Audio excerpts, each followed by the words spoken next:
Saudações de paz e luz a todos vocês que se predispuseram a acessar os conhecimentos aqui contidos. Devo adverti-los de que é preciso estar bem preparados e em sintonia para avançar a partir deste ponto, pois as conexões que lhes apresentarei serão capazes de sacudir os seus dogmas mais íntimos. Mas não temam, eu prometo que se vocês me acompanharem nesta jornada de caminheiros cósmicos, descobrirão em si mesmos um universo de possibilidades. Trago comigo pensadores espiritualizados do seu tempo, que ao longo deste filme partilharão conosco suas experiências e ideias, frutos colhidos da jornada de uma vida dedicada à busca do novo, inspirado pelo alto. Estão preparados?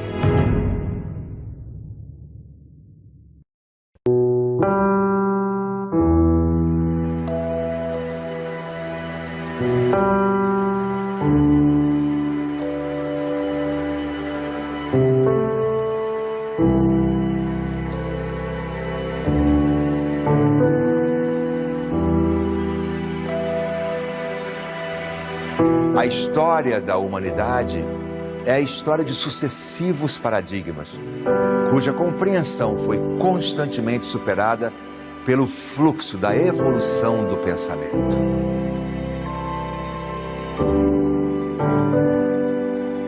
Eu nos vejo como uma raça extremamente imatura, né? E por sermos imaturos, nós temos um comportamento de pré-adolescentes. O pré-adolescente não quer assumir responsabilidade, ele quer continuar criança, né? Quando ele é chamado a assumir uma responsabilidade, ele fica revoltado, ele faz birra, e é exatamente o que nós estamos fazendo.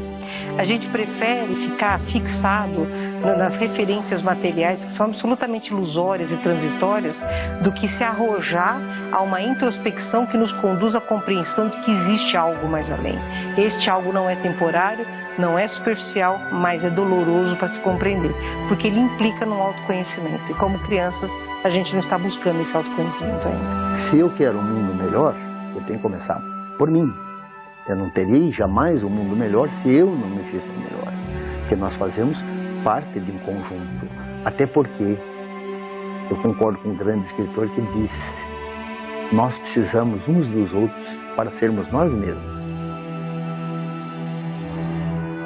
Em todos os tempos, as massas se apegaram aos paradigmas vigentes, pois neles encontravam a segurança de respostas que calavam momentaneamente os seus questionamentos mais profundos, impelindo-os à vida cotidiana sem grandes realizações.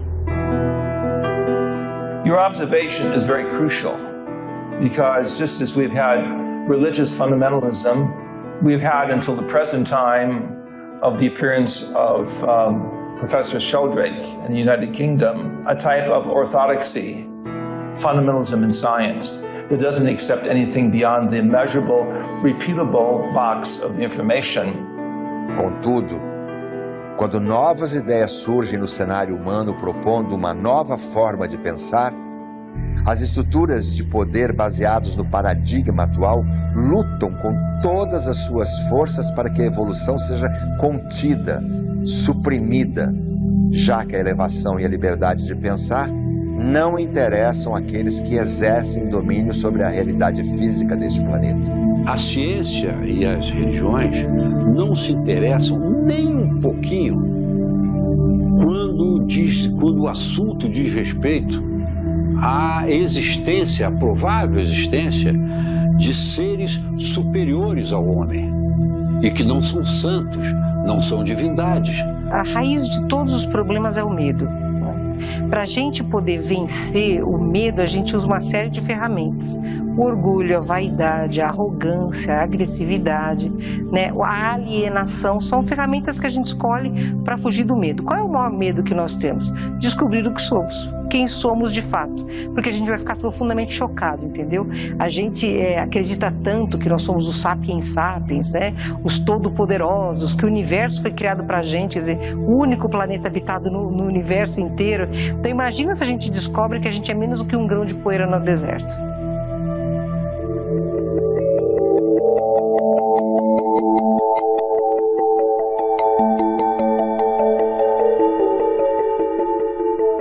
está exigindo de toda a humanidade, e agora, em conjunto, nós repensarmos as nossas posturas éticas, morais, sociais, de justiça. Enfim, um novo momento em que o materialismo vai acabar por falta de matéria, como Einstein bem disse. Então nós vamos sair de um momento materialista, exageradamente materialista, uma ciência extremamente materialista, cartesiana, mecanicista, para entrarmos agora naquilo que a física quântica está nos propondo, a multidimensionalidade. Nós construímos outros valores, começando por uma mudança interior. Essa dificuldade do autoconhecimento é exatamente esse sentido. Eu não quero saber quem eu sou. Eu vendo uma imagem, eu alimento essa imagem que eu vendo, nem me importa se os outros veem a imagem que eu quero vender ou não, mas eu acredito nela. E como eu acredito nela, eu passo a acreditar que eu sou aquilo. Porque se eu descobrir que eu tenho vaidade, intolerância, impaciência, preconceito, maldade, eu vou ficar profundamente chocado, eu não vou conseguir conviver comigo, porque eu aponto o erro no outro. Então a gente tem muito receio em descobrir a podridão que existe dentro de nós, os sepulcros caiados que Jesus falou, né? A gente tem muito medo, então esse receio faz com que a gente caminhe no sentido oposto do autoconhecimento. Quanto menos eu souber a respeito dos meus podres, menos eu vou sofrer, porque eu não vou ter que justificá-los perante mim mesmo, nem vou ter que fazer um esforço para melhorar quem eu sou, né?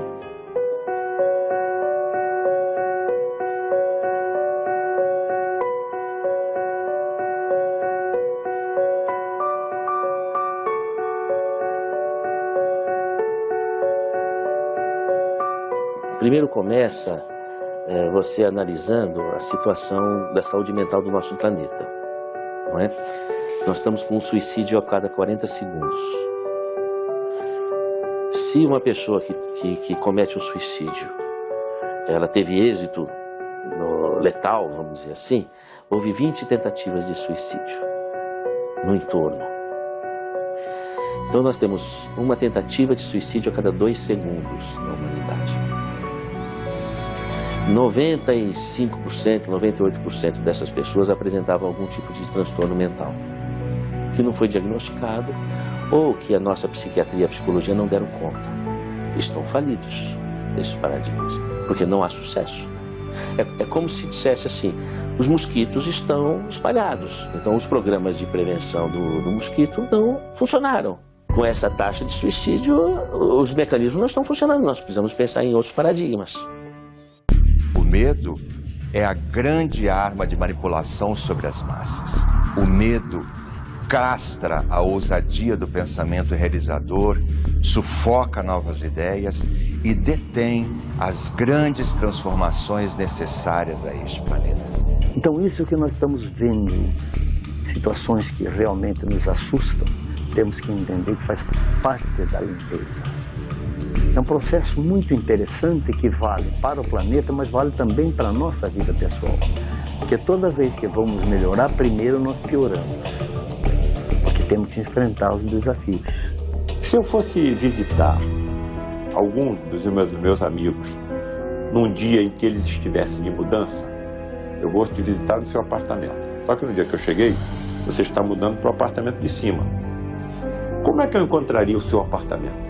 Completamente revirado, mala para cá, pacote para lá, móveis desmontados, porque você está mudando para o andar de cima. É o que está acontecendo com o planeta Terra. Aparentemente nós estamos vendo uma confusão tremenda, né? Uma série de atos terroristas, de tragédias climáticas. Tudo isso está de acordo com o quê? Com a psicosfera do planeta. A madrugada nova, da nova Terra, já dá para começar a ver os primeiros sóis, os primeiros raios do sol no horizonte, sabe? Aquele raio vermelho que pinta uma nuvenzinha lá, já começou isso. Mas se eu ficar olhando para aquilo, eu vou ver cada vez mais o brilho do sol. Para olhar para isso, eu preciso enfrentar a claridade crescente. Então eu não posso ter medo da luz, eu tenho que ter medo da escuridão. E a escuridão está dentro de mim, não está fora.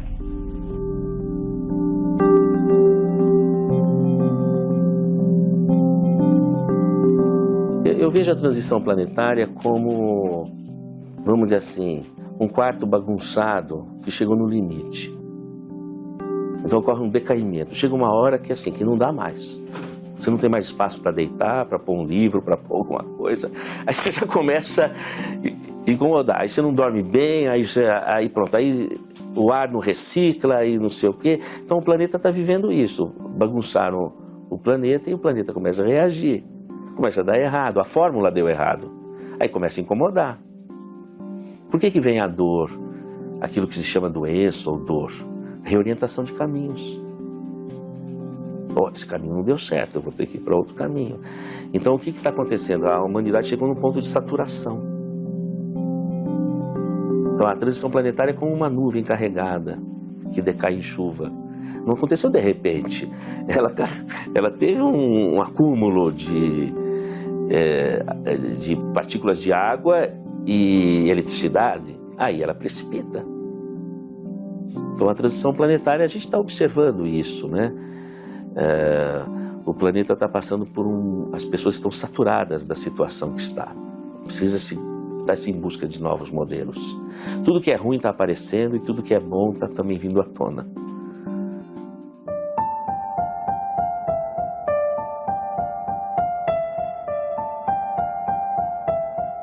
No tempo das grandes navegações, toda a gente era temerosa pelo paradigma da época, o qual sugeria que, além do horizonte, os oceanos terminavam em abismos terríveis, com monstros, fantasias irracionais deste tipo. Superando o medo imposto pelo paradigma, os portugueses se lançaram com coragem e fé às grandes navegações, expandindo os domínios do conhecimento a serviço do Reino de Portugal. Em Portugal tem toda aquela memória e toda aquela tradição das grandes navegações, que é aquele país pequenininho, que nem era rico e que na verdade é que vai descobrir mais da metade do mundo, nas caravelas pequenininhas, sem grandes poderes, sem grandes potencialidades, consegue descobrir a metade do mundo e de repente para e perde tudo isso, né? O que eles tinham antes que deixaram de ter depois, né? Que tem a ver com isso. O que eles tinham antes? Eles tinham uma fé ligada a recebimento de mensagens, a recebimento de visões. Eles acreditavam nisso e se jogavam naquele mar tenebroso, naquelas caravelinhas, sem saber se iam chegar em algum lugar, mas com a fé que chegariam. Enraizados no dogma materialista, os paradigmas atuais constituem verdadeira barreira consciencial à exploração das potencialidades humanas. Blindados pela grande mídia, tais paradigmas são protegidos pela ridicularização pública das novas e revolucionárias ideias que têm surgido em toda parte do planeta. I have had the opportunity to work with many of the new scientists, looking at what we call biophotonic resonance in the body in people who showed incredible ability to manifest mind over matter, to go beyond space and time, orthodoxy. It's taking, shall we say, 50 to 70 years to prove a new scientific theory or direction. You're on the lip of what Michelangelo shows in the Sistine Chapel, reaching up with one finger to touch the fingertip of the divine. Do mesmo jeito que o Portugal, daquela época, pequenininho, pobrezinho, conseguiu fazer as grandes navegações, que agora o grande marco são as grandes navegações da consciência. E que através da mente, através dessa expansão, é que nós vamos conseguir atingir outras dimensões. E por outras dimensões, conhecer outras civilizações e interagirmos com outros seres, como tibetanos e outros seres mais desenvolvidos já fazem. Enquanto a ciência humana encontra neste ponto da história barreiras e limites criativos impostos pelos próprios paradigmas materialistas não questionados, a prática da espiritualidade foi resumida ao rito religioso e institucional, ineficaz no processo de reforma íntima e construção de um mundo melhor. Keep in mind that pretty much everyone in the world today knows that there's something wrong with the system. People know there's something wrong with the system, but they don't know what to do about it. They don't know where to turn, they don't know what to do, or they believe that it's impossible to get out of the system, because they've never really thought about it deeply enough. We are so stressed, we are so traumatized as a species, and most of us struggle to survive. We're under so much pressure and stress and anxiety and trauma that we just wake up and work and eat and sleep, wake up and work and eat and sleep. We're like hamsters on a wheel, because the stress and the pressure is just getting worse and worse and worse. As the consciousness rises, the more pressure is being put on humanity to work harder and work harder and work harder to survive. So we don't have any more time to think for ourselves and think outside the box. The moment you stop and think outside the box, you realize how simple it is to change the system. We are so trapped, so engrossed in it, that we will fight to protect it, just like Morpheus says in the Matrix. Fiz parte de congresso muito importante de estudo espírita, e na mesa colocaram isso, se a ciência deve respaldar o espiritismo, e eles falaram, de jeito nenhum. Falei, como de jeito nenhum? É exatamente isso que a gente quer, que a ciência confirme que os espíritos estão falando há tanto tempo. Então, se você parar para pensar, você tem um país como os Estados Unidos, por exemplo, que de repente começa a fazer pesquisas elevadíssimas, com SPECT, quer dizer, com imagens cerebrais, com médiuns psicográficos, provando que a psicografia não é dos médiuns, mas de uma mente que vem acima da mente do médium, usa áreas inativas da mente do médium para promover o fenômeno da psicografia, né? Você tem a Rússia muito avançada em estudo parapsicológico, muito mais do que qualquer outro país, eles estão avançadíssimos nisso. Então, para mim, quanto mais rapidamente a ciência comprovar a espiritualidade, mais facilmente a gente se desprende da matéria em benefício da multidimensionalidade. Eu acho que não é possível você estudar espiritualidade sem o pé da ciência. Eu vejo que a ciência chegará a alcançar aquilo que nós já sabemos que é verdade através do desenvolvimento de tecnologia cada vez mais sensível. Todos esses corruptores, assassinos, terroristas, pedófilos, sexólatras, todos vacinam seus filhos contra tudo. Paralisia infantil, sarampo, catapora, vai por aí fora. Por que eles fazem isso? Porque foi a ciência que provou a existência de micro-organismos que são os causadores dessas doenças. Nós não estamos vendo esses micro-organismos, mas eles estão sobre nós, no ar que respiramos, na comida que ingerimos, estão em todos os lugares. Quem provou a existência deles foi a ciência, dos vírus, das bactérias, dos protozoários e por aí afora. E quando a tecnologia desenvolver equipamentos tão sensíveis que detectarão a separação no momento da morte dos dois componentes material e energético, vital, chamado espírito, nós vamos negar o quê? A própria ciência é que está demonstrando isso?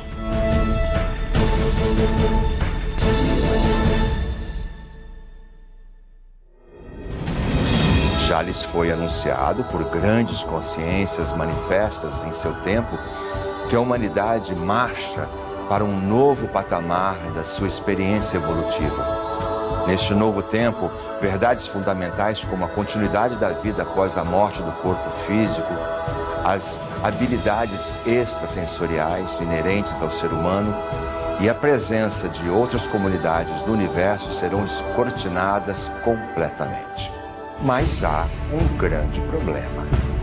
A imersão de tais verdades fará ruir um império lucrativo de mentiras do seu mundo. And making humanity wake up to the enslavement that has been imposed on us. Wake up to realize that we are the slaves to a small group of beings that are running the planet like their slave camp.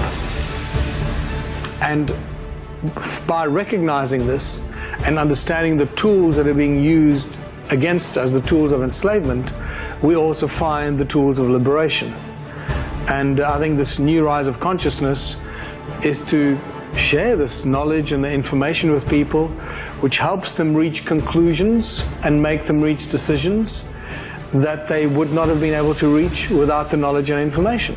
We're creating a new paradigm and a new social structure and a new system for humanity, taking us out of the enslavement by the royal political elite, those that control the financial systems and the governments and everything around us, moving out of that system without the necessity for violence or opposition or conflict, by simply creating a new system and a new paradigm.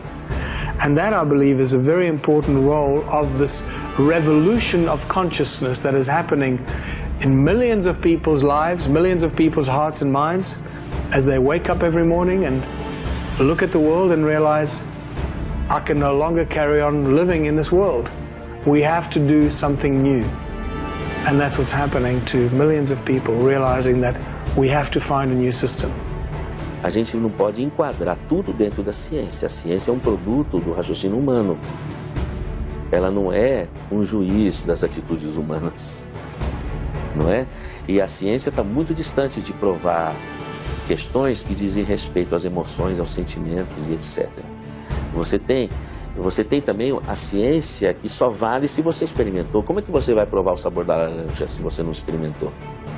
Com quantas enciclopédias? Quantos laboratórios no mundo provaram que o sabor da laranja tem o pH X ou Y? O que te importa isso se você não provou o sabor da laranja? Então, é um outro modelo epistemológico. E nós estamos vivendo isso, que a descoberta do espírito é a descoberta de si mesmo. Não é nenhum laboratório que vai fazer isso para você. Não é? Então, isso precisa de fazer algum sentido para a pessoa. Não é? Então, quando você coloca a mediunidade, ou a capacidade da pessoa de experienciar essa relação com o domínio espiritual, você vai ter uma riqueza de experiências em todas e quantas pessoas.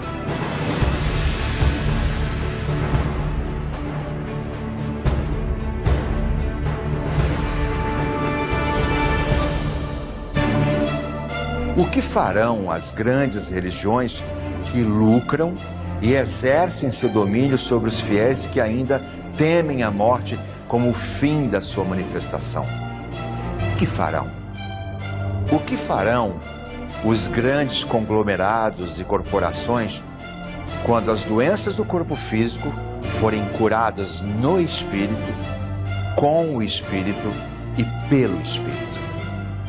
O que farão os exércitos, a indústria bélica, os cartéis petrolíferos e os limitados sistemas de transporte e informação quando se depararem com a tecnologia mais avançada dos visitantes de fora do planeta Terra? O que farão? In my personal work with two advisors to the late President John Fitzgerald Kennedy, I can tell you that the extraterrestrials were watching and monitoring the launching of captured German V-2 missiles in White Sands, New Mexico in the 1940s, which was also the site of the American test of the first atomic bomb. On the basis of the testimonies from leading researchers behind the scene, it was evaluated at that time during the Kennedy administration that just as there's intelligent life in the ocean, on the land, there is intelligent life in space. This information was kept from the American public in a larger sense from the world audience because of the fear of future shock, that the economic and social institutions would not be able to accept the fact there were other life forms more advanced than the human race that had the ability to generate what we would call free energy, transportation without petroleum or fossil fuels. This would require a drastic reorientation of our way of life, and so was considered in the 1950s by very high levels in the United States that this would be a subject that would have to be carefully monitored before anything would be said. O colapso do falido sistema atual não deve lhes preocupar. Sobretudo porque as evidências desse novo tempo estão borbulhando por toda parte. Essentially, in this experience of light, it was clear that there was a higher connection of communication that links our mind with the mind of humanity. And just as we are beginning to understand through the new development of consciousness physics that our human minds are all interconnected on Mother Earth, we're beginning to understand through the work of our astronauts, such as the late astronaut Edgar Mitchell, that this expands beyond Earth into space and puts us in touch with intelligent beings of light.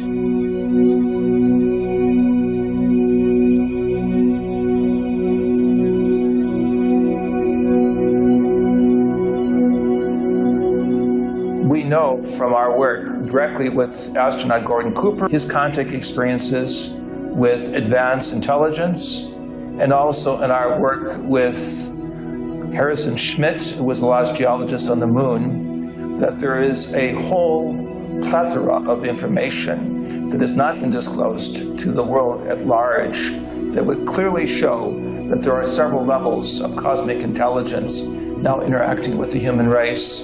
I have personally reviewed several thousands of these documents, and I can tell you that we are being watched, we are being prepared, we are being, shall we say, orchestrated to realize the fantastic powers of the mind and the spirit that we have as Homo Universalis.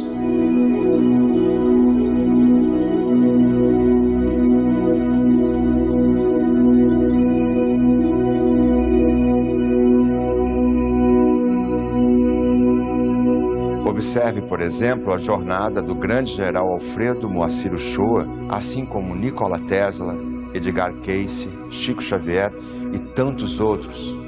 Em diversos momentos de sua vida, a despeito de sua respeitável carreira acadêmica, as novas ideias das quais foram portadores encontraram resistência e incompreensão por boa parte das pessoas do seu tempo.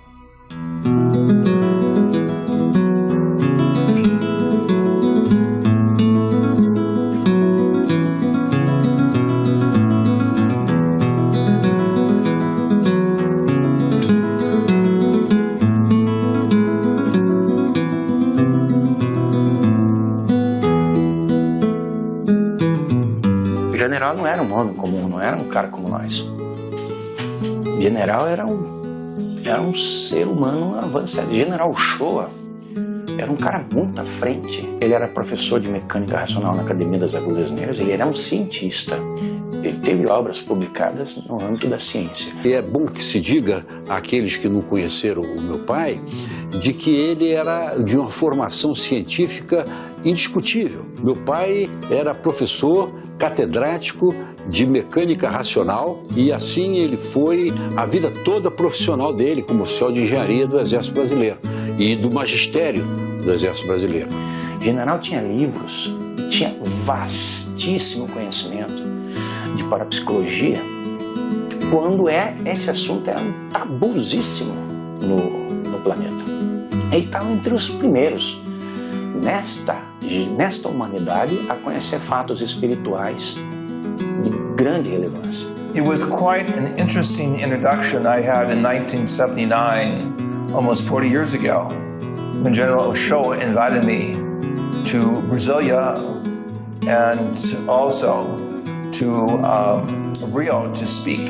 I found him to be incredible, what I would call a man for all seasons.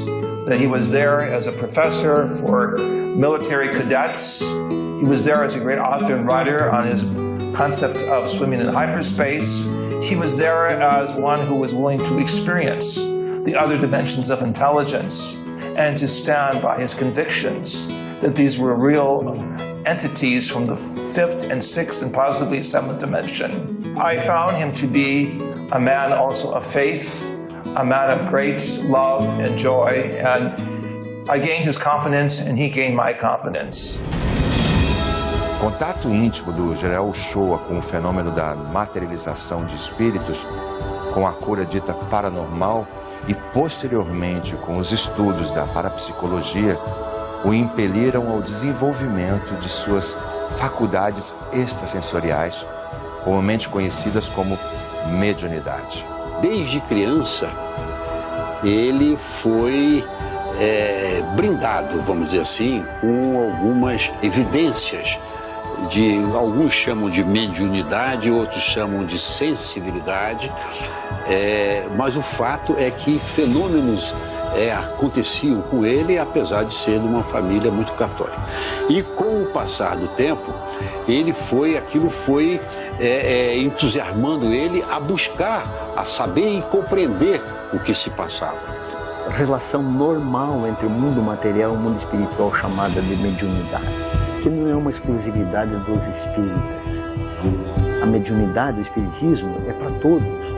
Ela também permite a comunicação de informações, a troca de informações, em que nós recebemos informações não prontas. Nós recebemos informações que nos ajudam a ampliar o nosso pensamento. Os espíritos não vão nos dar nada pronto. A mediunidade, ela é diretamente proporcional ao nível em que a sua consciência começa a ganhar escolha, né? Que médium somos todos. Agora, aquelas pessoas que vêm com a missão da mediunidade e tarefa, elas têm um diferencial de genes ativados que proporcionam uma pineal com mais facilidade de sintonia, que a ciência chama de limiar de excitabilidade. Quanto maior é o limiar de excitabilidade, maior tem que ser o estímulo para que dispare o fenômeno. Os médiuns têm um limiar pequeno para ondas extrafísicas. Então ele começou com o problema da cura paranormal, e que ele teve sucesso a vida inteira dele na cura paranormal, e depois ele entrou no ramo da parapsicologia, passou a ser um estudioso da parapsicologia e da pesquisa da área da parapsicologia e do espiritismo científico, e tudo isso vem sendo uma preparação dele. Durante 20 anos, ele fez pesquisas no campo do espiritismo científico, com sessões de materialização muito sérias, das quais eu participei muitos anos a fio, e que do nada você via se formar uma névoa e dali aparecer um ser. Ele estava pesquisando em ambiente fechado, e era nada mais, nada menos do que uma preparação para o que ele viria a ver mais tarde em ambiente aberto. Em campo aberto, do nada, se formar uma nave pousada na fazenda de Alexandria. As pessoas, de um modo geral, vêm de um preparo de algum tipo espiritual, ou da família, ou dela mesma, ou mental, ou de parapsicologia. Já começa um interesse. Esse preparo vai ficando inconsciente.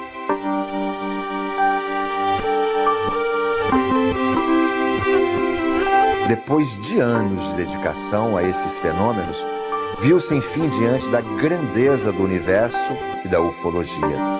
No contato físico, presencial e mental com seres de outras partes do universo. Ele teve contatos com extraterrestres lá em Alexandria, quilômetro 19, na estrada para Alexandria, ali próximo de Brasília. Ele ia para lá e topava com os caras.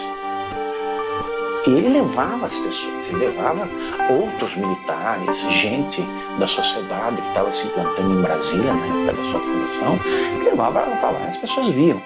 E viam coisas assim que eram estarrecedoras.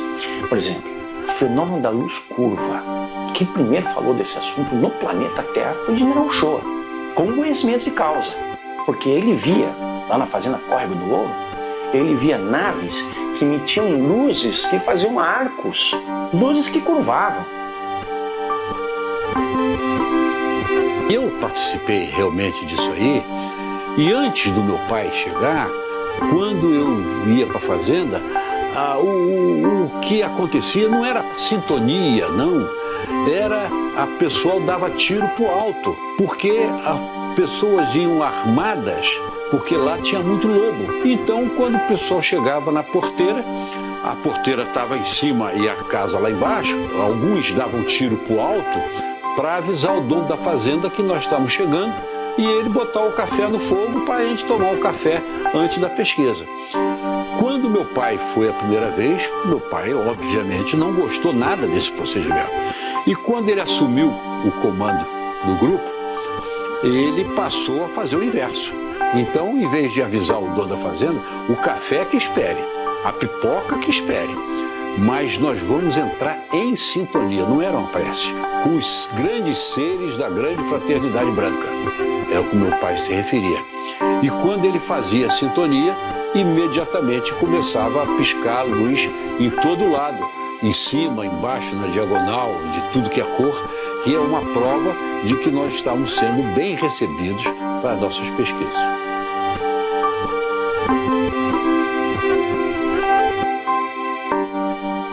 Era em sintonia porque meu pai já tinha vivido uma experiência naquela fazenda, um encontro dele, pessoal, com o mestre dele, que lhe deu força para continuar nas pesquisas e que o mestre disse, e serás sempre protegido por mim. Você está aqui para pesquisar, escrever, observar, escrever livros e divulgar. E eu estarei sempre me protegendo. Como o mestre estava protegendo, acabou-se chegando à conclusão que realmente o mestre Moria, que foi o mestre que era mestre do meu pai e apareceu para ele e para incentivá-lo naquela pesquisa, o mestre Moria estava muito ligado àqueles visitantes que estavam lá.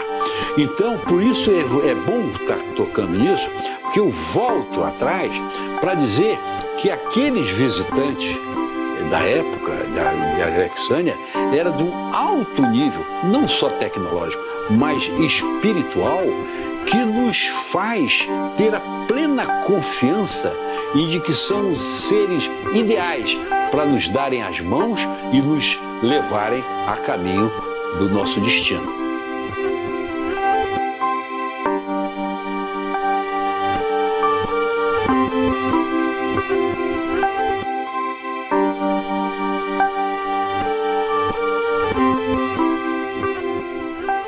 We were also there in 1979 with Dr. J. Allen Hynek, who became known as the father of ufology in the United States. The three of us, Yeshua, Hynek, and myself, were taken to remote areas by Yeshua where we began to meditate together. And as we meditated together, various entities came into mind, such as the Elohim, El Moria, and El Shaddai.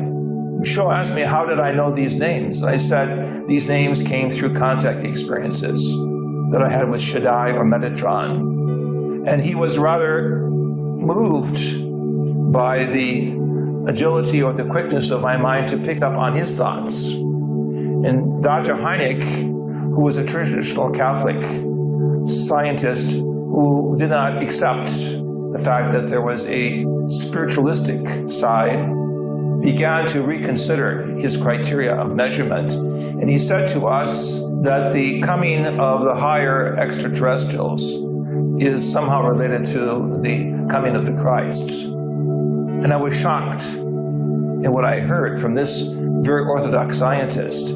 But he was taken to several locations by Dr. Yeshua. And so this influenced my mind to realize that with scientific verification, higher levels of spiritual thinking and healing through those who have spiritual gifts can play a major role in shifting the scientific paradigm. O general Uchoa, quer dizer, aqui ele trouxe ele foi um verdadeiro salto quântico, tanto para o espiritismo quanto para a ufologia mundial. É uma pena que isso tenha ficado tão restrito ao Brasil. Mas agora, no plano espiritual, e neste momento em que ele está de novo atuando, imagina com as viagens que ele já fez pelo cosmos aí, o quanto mais de conhecimento ele vai trazer. Ele tinha desde criança algumas qualidades parapsicológicas. E uma delas, que ele desenvolveu muito, foi a telepatia. Ele acostumou e treinou e tem provas de que a telepatia dele com a turma lá funcionava. Tanto é que vinha ideias e ele dizia e as coisas aconteciam. Um belo dia, são duas pessoas novas no grupo. E papai resolveu que telepaticamente pedir aos seres lá presentes que pudessem criar um fenômeno luminoso para convencer aqueles dois que nunca tinham visto nada. E a resposta veio. Os seres estavam presentes ali, mas não estavam visíveis, mas estavam captando as mensagens telepáticas e remetendo a mensagem telepática. Então meu pai pediu para que eles providenciassem um fenômeno luminoso para convencer os dois novos na equipe. E simplesmente veio a resposta dizendo que era um absurdo ele estar querendo mais provas. Porque há anos que ele estava ali, há 3 ou 4 anos, que ele estava cansado de receber fenômenos comprobatórios, então não se justificava ele estar pedindo mais provas. E meu pai insistiu dizendo, não, mas eu quero que vocês apresentem, não é para mim, para me satisfazer, é para satisfazer esses dois amigos. E vou dizer mais, eu quero, e se vocês não fizerem uma demonstração agora desses fenômenos, eu nunca mais vou pisar aqui. Eu estou dizendo isso, eu nunca mais vou pisar aqui se os fenômenos não acontecerem aqui e agora. E apontou para a direção e abaixou a cabeça. Nesse momento você ouve na fita que todo mundo deslumbrado, a minha mãe mesmo, que chamava ele de Moacir, Moacir, você vê, você pediu, tá lá, os fenômenos, o quê? E papai não olhou o fenômeno, continuou com o dedo apontando para a direção e não quis olhar. E todo mundo vibrando. Quando acabou o fenômeno, ele levantou a cabeça e disse, agora eu estou emocionalmente satisfeito e prometo, daqui por diante, nunca mais pedir prova alguma a vocês. Sabe o que aconteceu depois disso, Juliano? Ele abriu os canais dele, porque ele, apesar da telepatia funcionar com ele filtrava muito. Ele tinha uma autocensura muito grande. Então ele tinha uma preocupação de estar se auto-iludindo, de estar iludindo as pessoas que estavam com ele, e um processo telepático que talvez pudesse ser da imaginação dele. Ele se fiscalizava muito, se patrulhava muito. A partir desse evento, ele liberou todos os canais e passou a aceitar. Sabe o que aconteceu? As informações começaram a fluir vigorosamente, informações estranhíssimas que ele teria filtrado e que deu origem ao livro Mergulho no Hiperespaço. Ele escreveu o livro Mergulho no Hiperespaço com as informações que ele colheu a partir desse dia.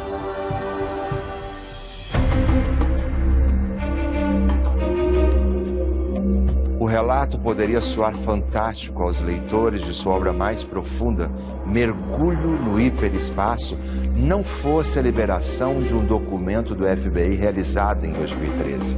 Nele, há a descrição da natureza de seres extraterrestres que já atuam no meio de nós, o que vem de encontro com os relatos e registros do general.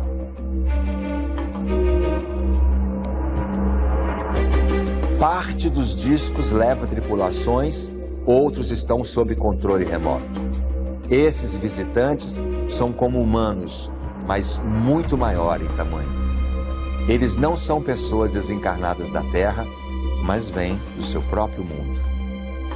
Eles não vêm de nenhum planeta como nós usamos a palavra, mas de um planeta etérico que interpenetra com o nosso e não é perceptível para nós. O que a gente tem que separar, né? Ele fala de uma raça humanoide, só que muito maior. De uma raça de corpo etérico e não físico, mas que se condensa aqui na nossa atmosfera. E aí ele diz que eles não estão no plano astral, quer dizer, eles não são espíritos desencarnados. Eles estão num outro status de vida, que é o que a gente entende por um universo paralelo. E General Shoa, e ele sempre deixou assim meio claro que, apesar deles serem entidades espirituais, eles também se manifestavam fisicamente, das duas formas. Então você tem, até entre eles, você tem diferentes gradações de evolução, diferentes gradações de manifestação de vida. Esses seres que ele descreve são seres de 7ª dimensão, quer dizer, já são talvez aqueles que consigam viver em Júpiter, que são os gasosos, porque eles realmente não ocupam o plano físico, eles ocupam um plano intermediário, muito mais etérico do que físico, ainda que não seja o plano astral da Terra. Os corpos dos visitantes e também a nave se materializam automaticamente ao entrar na faixa vibratória de nossa matéria densa. Repare que o relator do documento faz um caput com a palavra aportes, que é o termo em inglês para o transporte de objetos realizado por espíritos durante uma sessão de materialização. Ora, seria possível supor que o que os espíritos fazem pela força de seu pensamento, os visitantes de fora do planeta Terra o fazem pela tecnologia que alcançaram? É exatamente o mesmo fenômeno, quer dizer, os espíritos libertos do corpo físico e com iluminação, quer dizer, com fótons ativados, né? Eles dominam a mesma expansão tempo e espaço que os extraterrestres dominam, enquanto que esses têm corpo físico ainda e eles sabem movimentar. Por exemplo, quando a Sheliana vem trabalhar conosco e todos os ETs que vêm trabalhar conosco, eles deixam o corpo físico na nave e eles fazem por desdobramento, eles se projetam. Agora, eles podem se materializar como já fizeram dentro da sala e você os vê como um espírito se materializa. Eles vêm para cá, os seres extraterrestres, entram em contato com a nossa espiritualidade, pedem permissão e, tendo a permissão, de acordo com o trabalho que eles se propõem a fazer, lhes é permitido se adensarem e a gente vê eles aqui por aqui. Por isso que a gente, como que eles vencem essas distâncias enormes entre os planetas, entre as galáxias e tudo mais?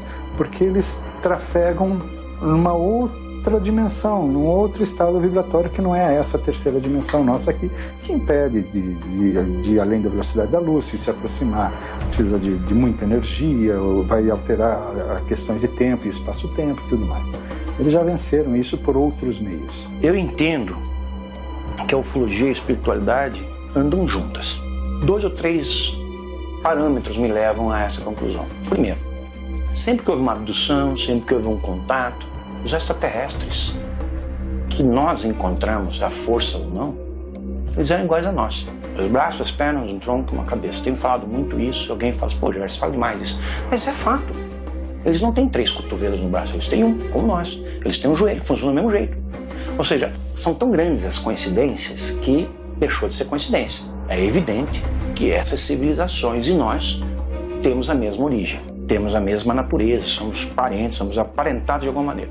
E se nós somos formas duais, nós temos um corpo físico guarnecido por um corpo espiritual, alma, chame do que quiser, consciência, eles também devem ter. E é possível que esses seres, estando mais à nossa frente, já tenham o seu equipamento, corpo, aperfeiçoados para eles. Então, eles virem aqui em corpo físico, ou eles se manifestarem numa forma de consciência não material, eu acho que não há limite por uma coisa ou outra, não tem uma fronteira que divide. Eles atuam das duas maneiras. É o mesmo princípio, porque é o princípio da física que rege o universo, é um só. Então isso de você acelerar os seus corpos, né? E quando você está liberto do corpo físico, você está num quantum ou numa vibração mais rápida. Para você se materializar, você se reveste pelo ectoplasma? Sim, você se reveste, mas você também reduz a sua frequência vibratória para que o ectoplasma possa encontrar uma superfície a qual ele se adensa, a qual ele se cola, né, para fazer o fenômeno da materialização. O que acontece com as naves é mais ou menos a materialização. Na hora que eles saem do hiperespaço, existe um desacelerar de tudo e aí eles podem até ser visíveis na terceira dimensão. É o mesmo princípio.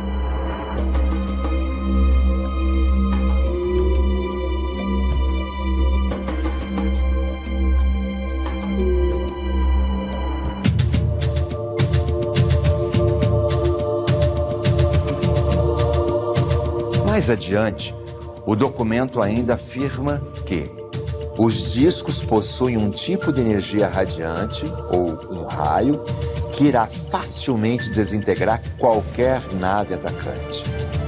Eles reentram o etérico à vontade e assim simplesmente desaparece de nossa visão sem deixar rastro. Esse documento, ele ratifica demais o que a gente está falando. Não é um espiritualista falando. É um homem do FBI, quer dizer, é a inteligência científica, a inteligência voltada para o crime, voltada para a investigação, e alguém que está absolutamente preocupado em não agridam, porque eles derretem você se você agredir. Eles são pacíficos, mas percebe? Então, você tem um documento do FBI de 1947 falando sobre seres multidimensionais, que a gente fala hoje, porque estes seres mandam mensagens mediúnicas, é a ratificação do fenômeno. Se fosse assim, é um médium que está falando, só mais um louquinho. Mas não, esse cara é do FBI. Então perceba, em 32, 33, Chico Xavier recebe comunicação da mãe dele desencarnada, falando da vida em Marte, falando da vida de Saturno. Ela está falando dele, ela falou deles, desses caras. Porque o pessoal de Saturno realmente não é físico. Eles são 7-dimensionais, não tem corpo físico. Então, veja, os anos não distam tanto assim. E isso é fantástico. Esse documento, ele vem ser, assim, a base de uma ratificação extraordinária para aquilo que a ufologia espiritualista vem dizendo. Mas o que estes seres estariam fazendo no meio de nós? Qual o seu objetivo? E por que somente agora sua presença tem se tornado tão evidente? It's very important to realize that ETs have been with us for a long time. They've been watching this planet clearly since the 1940s, and especially from the time of the atomic bomb blast. But we believe actually they've been around for thousands of years, even before that time. So they're watching us evolve. We're getting to the point where we can really harm ourselves because of nuclear weapons, and they are also here to help us go beyond that. They've actually appeared over nuclear weapon sites and neutralized both American and I believe Russian nuclear missiles to tell us nuclear weapons and even nuclear technology, such as we see in Fukushima, is not the way to go. É óbvio que essas raças que estão nos visitando em prol do movimento de transição planetária, em prol da expansão consciencial da atual raça humana, o fazem tendo desenvolvimento moral e tecnológico superior ao nosso, e o intuito deles não é resolver os nossos problemas, mas talvez nos ajudar a encontrar a solução para os mesmos, para que a gente não destrua o planeta, porque se a gente fizer alguma coisa que destrua o planeta Terra, alterando a nossa órbita, nós vamos prejudicar muitos seres, inclusive eles. Are interested in us because we're part of a cosmic family. The building blocks of evolution can be found wherever we look in the universe through telescopes. And so we essentially share as a microcosmic human being the macrocosmic ABCs of life. And so it is the higher consciousness of universal intelligence that is attracted to humans in this nursery of evolution. And they are here to give us what I believe to be a head start now that we're willing to go beyond the technology of death into a culture of peace. Essas consciências que eu não chamo de extraterrestres, mas de cósmicas, na verdade eles já viveram o que a gente está vivendo. Esse nível mais rudimentar de evolução ainda, muito materialista, muito superficialista, muito cruel. Nós somos cruéis, né? O que a gente faz é crueldade. E eles já passaram por isso. Então eles já estão agora com uma consciência num patamar de expansão maior que lhes permite ver a vida de um ponto de vista mais de cima para baixo, não ao rés do chão como a gente está vendo.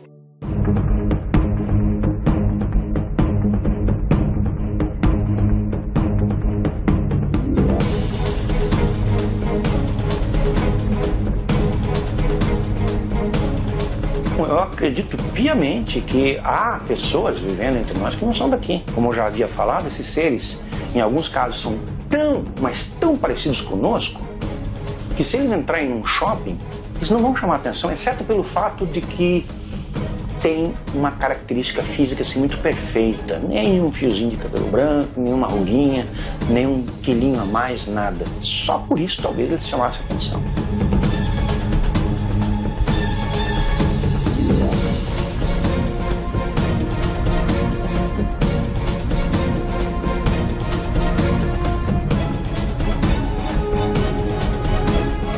Do I believe the UFOs and aliens or ETs are among us?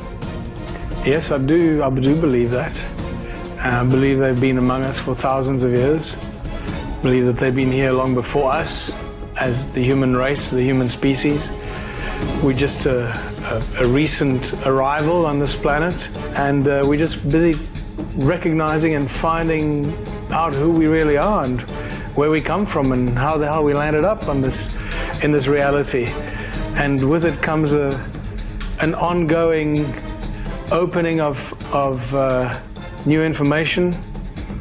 And I believe you just have to keep an open mind all the time, because new information and new evidence in all fields of science and areas of research is coming out that is forcing us to rethink everything we thought or believed was to be true.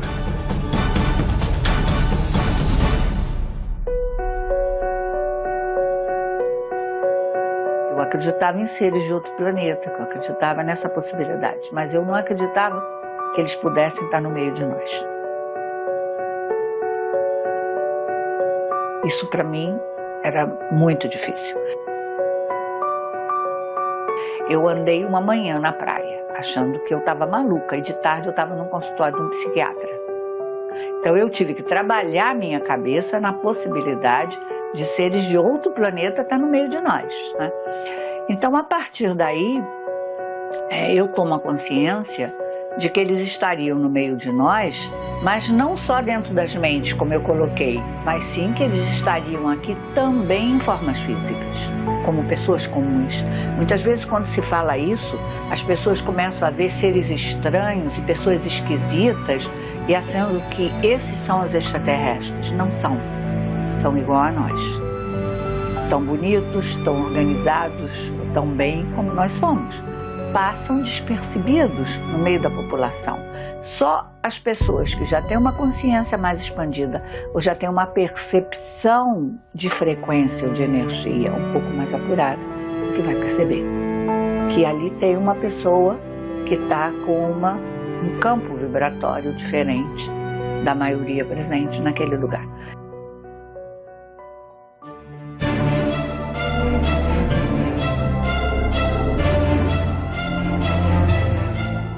Agora vamos fazer a pergunta ao revés. Vamos supor que daqui 100 anos nós temos as nossas máquinas bacanas para viajar pelo universo. E a gente encontra um planeta que daqui 100 anos esteja na fase do nosso planeta hoje. Ou um pouquinho mais para trás, um pouco mais para frente. E eles são iguais a nós.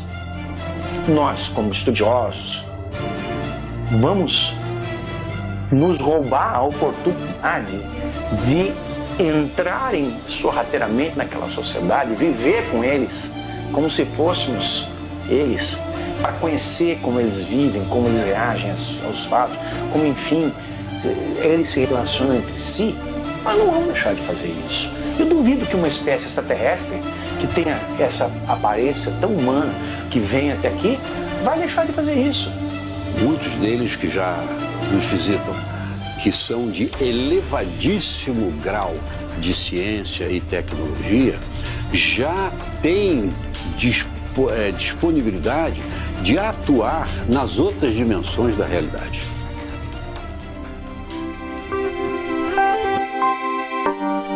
Cada um de nós é um universo em si mesmo. Não estamos habitando somente nesse mundo tridimensional.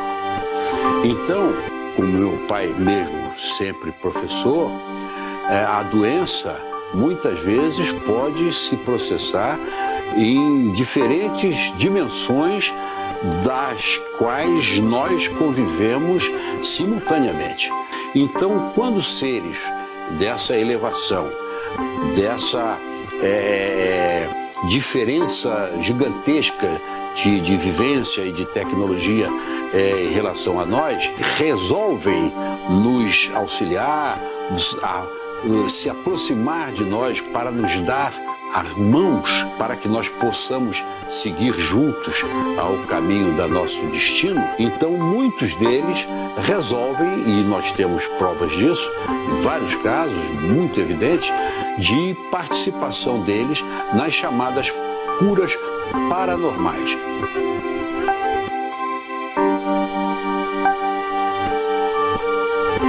Quando a gente começou o trabalho com a Sheliana, né, tudo bem, já estava desenvolvida, trabalhando ativamente há muitos anos, então o contato mediúnico era fácil.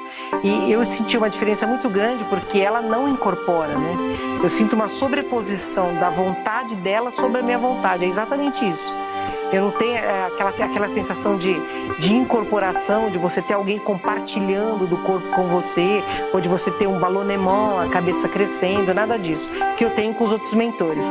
Com ela é claro, a vontade dela supera a minha vontade, e aí a gente forma-se realmente um elo energético muito intenso, que nós temos uma perfeita sintonia mental nesse momento. Mediunicamente é bem diferente a canalização, como é chamado o contato com uma mente extraterrestre, da incorporação, que é o fenômeno mediúnico que acontece com os mentores da Terra. Eu estava lá em Porto Alegre, tem um doutorando que trabalha essa parte de imagens, de eletroencefalograma. Ele está desenvolvendo o doutorado dele nesse sentido. E ele quis ver se o eletroencefalograma registrava alguma coisa, né? Então ele colocou os eletrodos e antes dela chegar, o meu cérebro já estava em onda alfa, né? E quando ela chegou, é como se o meu cérebro inteiro tivesse uma morte cerebral, que todas as ondas ficam muito pequenas, muito baixas, quer dizer, sono profundo, eu estou em um sono muito profundo, e de repente o cérebro inteiro fica ativado com ondas imensas. Todo o cérebro é ativado, não uma região do cérebro, mas todo o cérebro sofre essa ativação numa velocidade e numa amplitude de onda muito grande, não compatível com o ser humano normal. Eu mostrei esse traçado para um professor de neurologia, que é muito bom, muito conceituado, um amigo querido, e ele não sabe nada do meu trabalho, que eu não comento do que eu faço. E ele falou assim, eu falei, o que você acha disso aqui? Ele falou, nossa, a pessoa está com mal epilético, ela saiu da crise, sobreviveu. Eu falei, sou eu. Eu não sabia que você tinha epilepsia, mas eu não tenho. Aí eu expliquei, ele falou, não, eu não acredito nisso, é impossível. Aí ele quis fazer um eletroencefalo meu. E meu eletroencefalo é de um ser humano normal. Mas quando ela está acoplada em mim, muda completamente o traçado. Então, é a prova que existe uma outra mente muito diferente em termos quânticos, em termos de sinapses neurológicas, comandando a atividade elétrica e neuroquímica do meu cérebro quando eu estou acoplada com ela. O fenômeno das abduções e contatos imediatos em todo o mundo parece ainda corroborar para a presença e atuação de seres extraterrestres no meio de nós.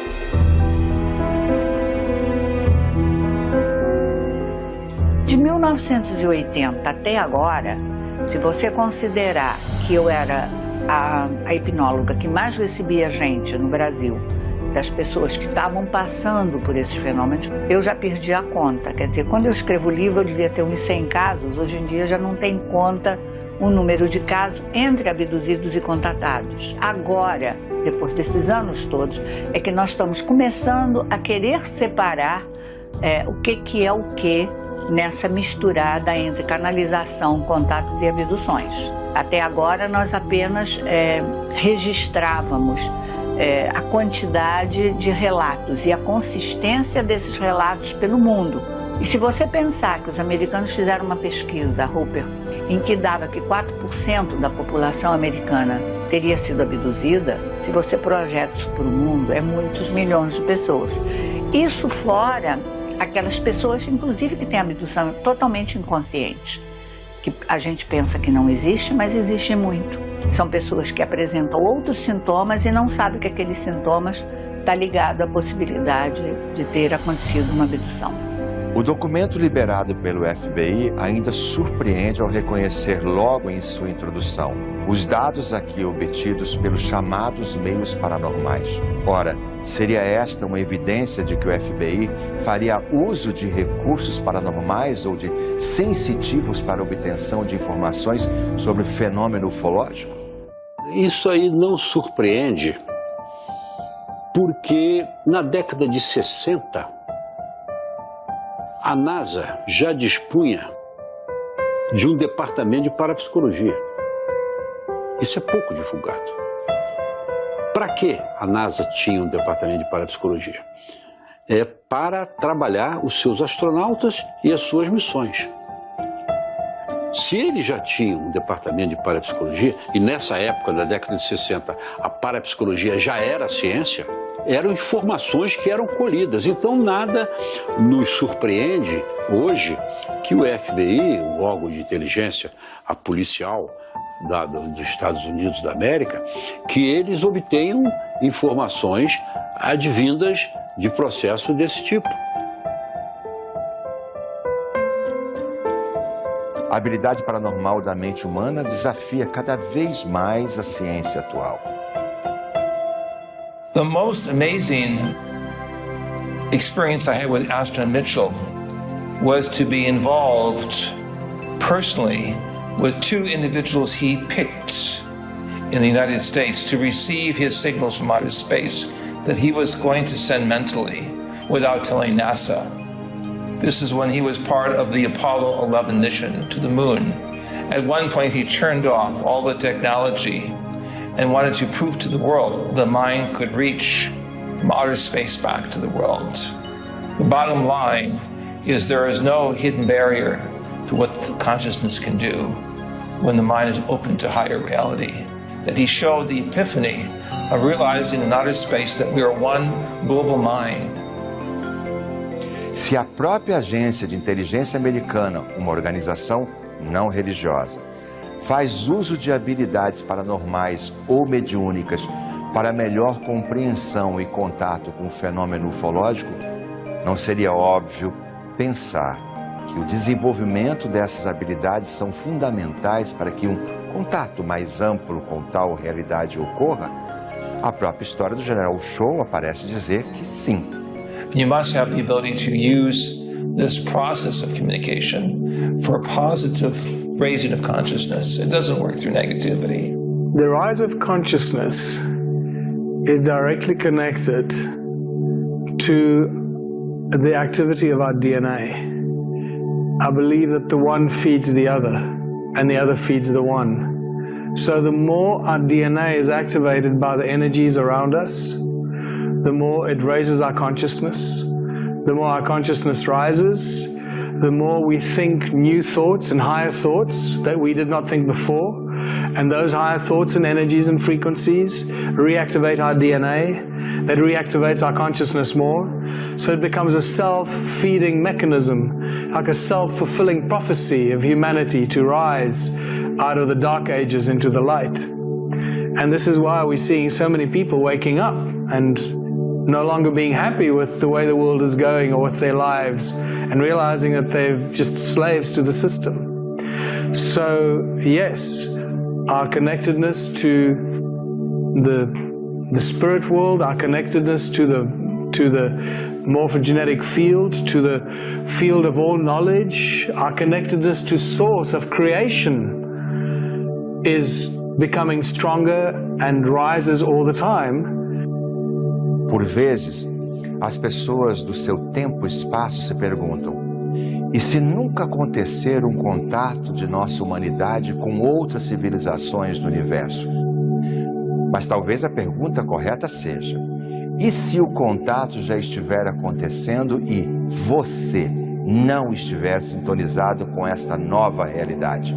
Nós estamos sendo convidados para retornar para a família cósmica.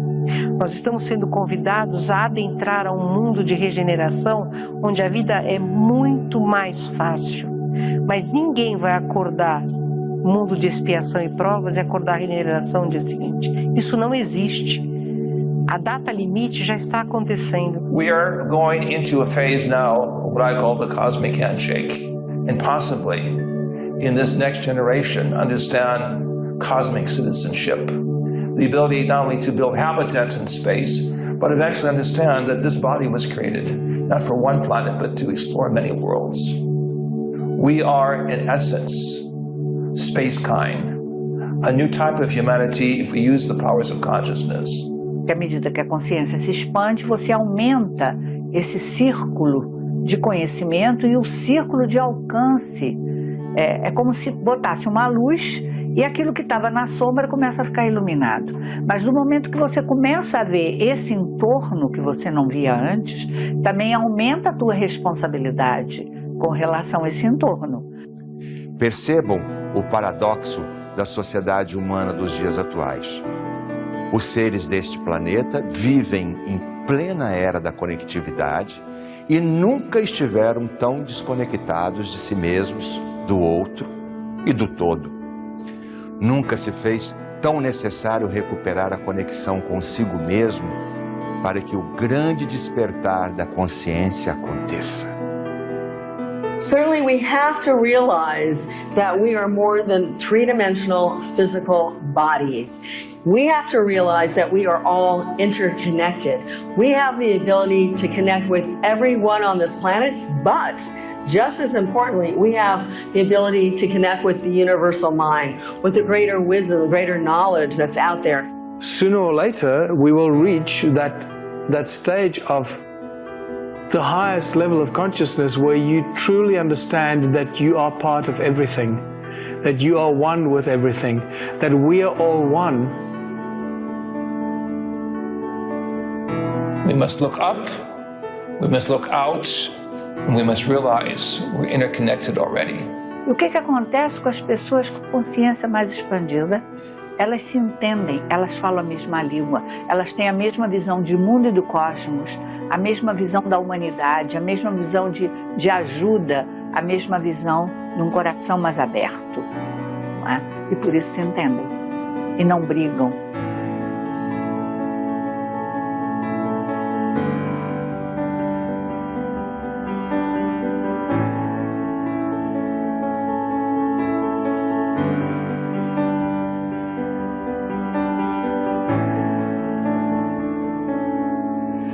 Grandes consciências deste tempo sinalizam que uma nova era está começando.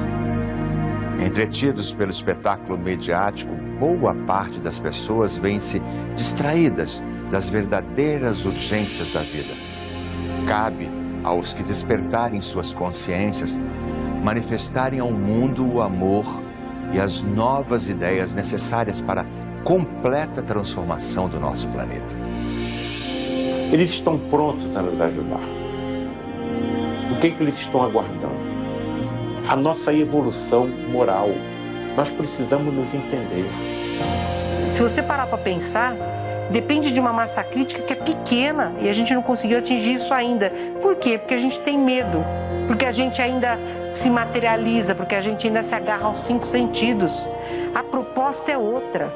A proposta agora é: vai largando, vai se desapegando do que a vida física diz que é importante e vai começando a se apegar àquilo que a eternidade mostra para você que é importante. Agora eu volto a Paulo de Tarso, quando ele diz um pouco de levedo, leveda a massa toda. Então nós temos as minorias criativas, que é um núcleo pequeno de pessoas que são capazes de provocar uma grande revolução. Because revolutions are always started by people, and they started by a small number of people within the community. Not everyone has to understand where you're going. They have to find someone to follow. Porque do momento que uma pessoa expande a consciência, é igual a pedrinha na água, vai criando os círculos à sua volta. So all we have to do is show the people the way and start walking the path, and the people will follow. Ora, se no passado uns poucos corajosos ousaram atirar-se em frágeis caravelas para a conquista dos mares durante as grandes navegações, no presente não será diferente. É chegado o tempo em que os novos corajosos se atirarão em caravelas do autoconhecimento para navegarem em sua vocação cósmica, descobrindo consciências e realidades que estão muito além do que se pode imaginar.